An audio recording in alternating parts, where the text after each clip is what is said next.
Kumusta po mga kapignan, blessed day po sa ating lahat. Ingat po tayo palagi sa area natin, sa mga duty po natin, lalo po yung ngayon, medyo tagmaulan po ang panahon.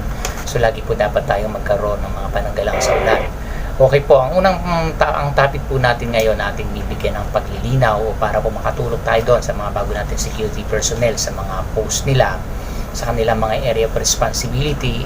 Ano pa yung dahilan kung bakit itong mga bagong security guard sa mga post na kanilang assignment, sa mga detachment na pupuntahan nila, bakit hindi sila nagtatagal? Hindi na-observe po natin. Minsan, mag-i-start mo pa lang silang ipaikutin sa area, ayaw na, nagba-back out na. So, ano yung mga dahilan kung bakit gano'n na itatanong ko din naman? So, ang sabi is ganito una. Iba daw kasi yung trabaho nila dati kaysa ngayon. Ayaw nila yung ganito, ayaw ng ganyan. So, tandaan po natin, wag po natin i-compare kung ano yung mga pinanggalingan natin dati na mga duties and responsibilities dun sa area na yon. Magkaiba po yan. Pag sa bago nyo ng post, magbaback to zero. Kahit sabi mong 10 years, 5 years, 15 years ka na sa area na yon, pag nalipat ka ng assignment, back to zero po talaga. Same din yan sa mga officer. So, yung mga officer naman, yung topic po natin yan sa susunod naman, unahin natin yung mga security personnel. Okay, pagdating po doon, dapat huwag tayong magko-compare. Kasi po, pagka ganun ang ginawa natin, talagang hihina ka. Di ba sabi nga kumbaga sa personal na buhay natin, kung tayo daw po, kung ano yung meron tayo, huwag mo i-compare sa iba. Kasi liliit ka lalo. Kumbaga, mawawalan ka ng kumpiyansa. Kasi sila yun Kumbaga, meron silang sariling formula. So, dapat ikaw gawin. Pagdating sa trabaho, huwag mo i-compare yung pinanggalingan mo. Kasi magkaiba po talaga. Kaya lagi nga pong sinasabi, there is no establishment have the same policy. Magkaiba po talaga yan. Kahit sabihin mo katulad yung mga mall, mga SM na yan, maraming branches sila, pero iba-iba ang mga rules or protocol na pinapatupad yan. So, maiiba po talaga. Kaya dapat, ang gagawin po natin mga bagong security personnel sa area, kahit po bigyan nyo ng time frame yung sarili nyo, mga 3 months hanggang 4, 5, or 6 months ka dyan. Kasi kung mga 2 months, 1 month, lalo week, medyo struggle ka pa po niyan. Talagang mangangapa ka pa kumbaga. Hindi mo pa ngayon makukuha yung tamang sistema. Ngayon, ang gagawin po natin para talagang maano tayo is number 1 is, yun nga una, huwag ka magko-compare kasi magkakaiba po talaga. Hindi aalis ka talaga dyan kasi nasanay ka na doon sa dati. Ngayon, ang gagawin po natin is ganito. Magtanong tayo, habang naka-duty, ask question. Ano ba yung mga ginagawa rito? Ano yung tamang protocol? Paano ba ganito, ganyan? Hanggang sa ano yung pwede natin gawin? Ano yung mga simple na dapat nating magawa para mapabilis ang trabaho? Yung mga tatanong natin. Hindi yung i-compare mo sa amin dati, hindi naman kami nag-iikuti, ganito, ganyan, diba? So, ang magiging problema dyan, hihina ka talaga. Aayawan mo yung trabaho mo kasi iba dun sa kinasanayan mo. So, tandaan natin, kung may nakasanayan na sa dati natin post, may iba po talaga yan. Aalis at aalis tayo dyan. Baka hindi na sustain yung gusto mo kasi sarili mo kasi hindi po ganun Susunod ka dun sa panibagong protocol na pinapatupad kung saan ka naka-assign. So, yung mga guard, tanong ka sa kanila, ba't nakakaya nila? So, isipin mo kung kaya nila, kaya ko rin yan. Lagi natin tatandaan, pag po tayo nag-ano sa trabaho, paano ko kaya gagawin yung trabaho? Kung nakakaya nila, paano ko kaya kakaya nila? So, yung isip mo, gagawa ng paraan ulit yan para maabot mo yun. Kasi pag sabi mong hindi ko kaya, stop na yung utak mo, hindi naman iisip yan. So, kailangan, paano kaya gagawin to? Ano kaya yung sistema? Paano kaya didiskarte yung trabaho na to para mapatay?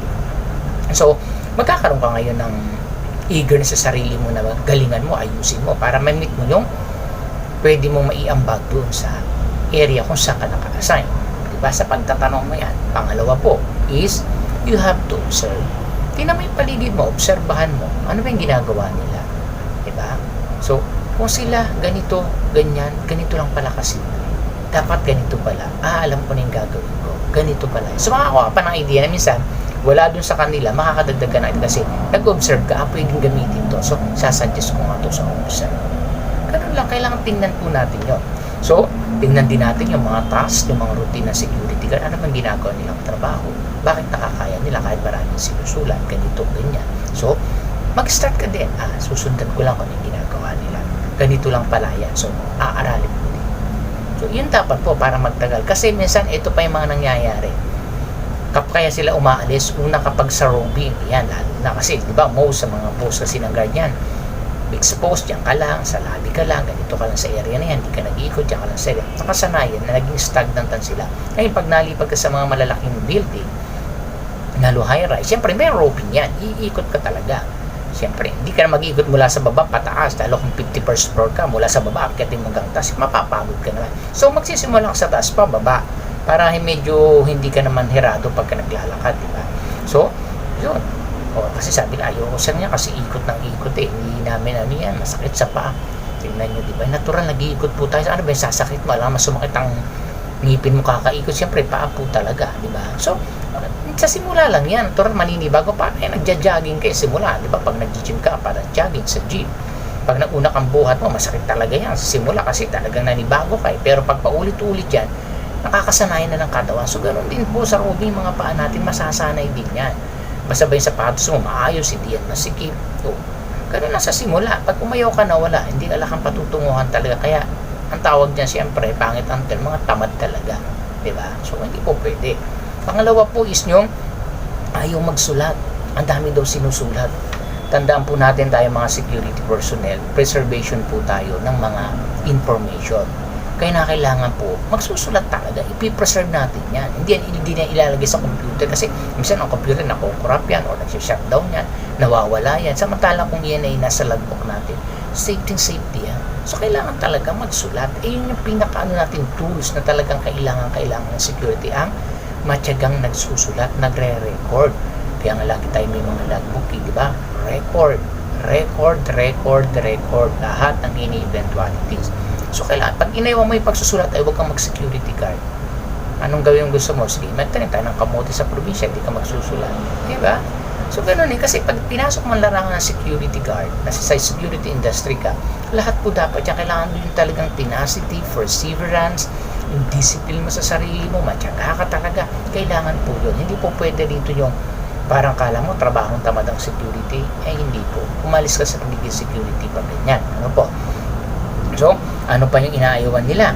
Yung lalo na yung mga protocol, pagka may mga guard mounting, ang kapir na, ang tagal-tagal ang guard mounting, kasi sa iba kasi pag ano, sige, walang guard mounting, pasok lang kayo ng ganito, tuwing guard mounting lang natin, tuwing Monday lang, ganito lang. Hindi po, kasi tandaan natin sa guard mounting, ito yung isang tools para makita natin yung mga tao natin na physically fit bang i-assume ang duty niyan. Kasi baka mamaya wala tayong guard mounting, nag-duty, nagpalitan yung mga nakainom niyan, naku po. Ang laking problema dyan ng security officer nila. Diba? Kaya tayo mga guard, kung ano yung protocol dun sa determine, sumunod tayo. Lalo kung ang officer nila dun ay matagal na talaga, inabot na ng ilang taon yan dyan, given na. Kumbaga, may proven na, may napatunayan na yan dyan. Kaya hindi sasabihin na, kasi pagka ganyan sobrang haba ng guard mo, iba ang gagawa ng kwento yung officer, ipipidisyon, ganyan. So, tandaan po natin, ano yung rules kasi kung bakit tayo ganyan. Sa mga ibang mall, sa mga ibang malalaking mall, minsan isang oras mahigit yan sila nag-guard mounting dyan. Andyan yung mga head ng lahat. Magsasalita dyan, kakausapin sila. Samantala ito, 30 minutes, 20 minutes, o wala pang 1 hour. Or kung minsan, sumobra ng 1 hour, kung may itinuturong kabutihan naman na natututo, ayaw pa.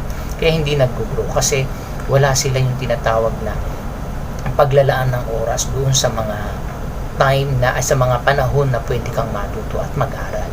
Pero sa lakwatsa, sa inuman, it takes 5 hours, sige lang, okay lang, di ba? Hindi natin inaano po yun. Kung day off nyo naman yan at para sa inyo walang problema. Ang point natin dito is, kung tayo natututo, maglaan po tayo ng oras. So yun po, kaya dapat po doon po sa nasabi po natin, kayo mga bagong security sa mga post, kaya nyo po yan. Observe lang po kayo, tiyaga. Huwag nyo i-compare kung saan kayo nanggaling.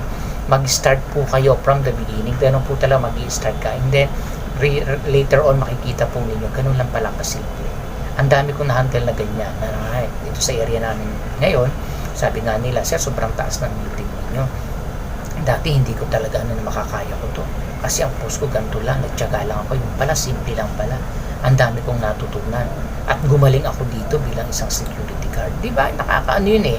Kasi kailangan lang natin din lalima. Siyempre, na baka mamaya ang problema din nasa officer o nasa mga kasama. Ay, wala dito, ganyan. So, dapat po hindi. Bigyan natin ng tamang paggabay sila. Yun lang po yung kailangan nila. So, marami pong salamat. I hope po nakatulong po yung vlog ko na to dun sa mga bagong security personnel sa mga posts nila.